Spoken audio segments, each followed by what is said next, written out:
course, immigration is top of mind for Coloradans, and it's an issue in next year's Colorado Senate race, which is one of the most watched races in the country right now. On the DenverChannel.com, Blair Miller has been following that race and so many others very closely. So glad you're here, Blair. Let's talk about Cory Gardner, because I think nationally you hear that is the #1 race to watch, or he's the most vulnerable in 2020. Do you think Coloradans see it that way?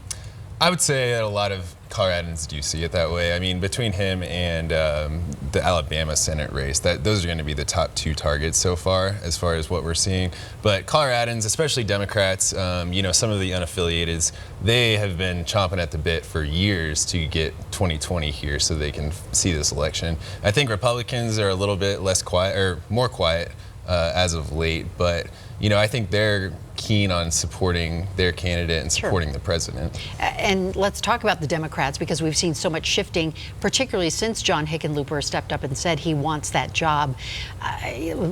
There are 9 people now vying for that same position? It's, you know, it was 9 days after Hickenlooper declared that we had Mike Johnston, John Walsh, and Dan Baer all leave the race. Drop out. They were the top 3 fundraisers last quarter. So, you know, no one's 100% said clear the field yet, but there's essentially, that is what has been happening. But we still have 7 women and then Andrew Romanoff and John Hickenlooper in there.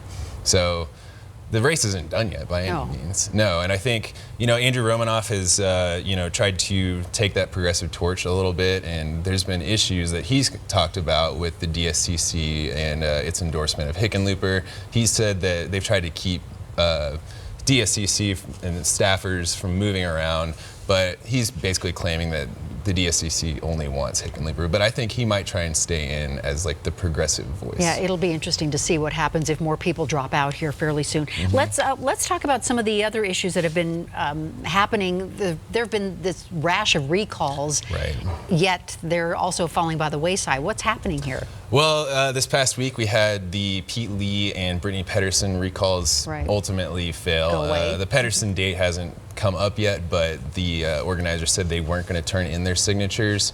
Same with the Lee organizers. So essentially, there's no way of knowing how many they gathered because they didn't turn them in. Same with Polis from a week before. Yeah, they only got about half of what they needed. Right, and so now we only have Leroy Garcia still out there, and those signatures are due October 18th. And that recall petition faces a very steep uphill climb, considering he won his last race by over 40%. Yeah, because Democrats have recently called this an abuse of the recall process.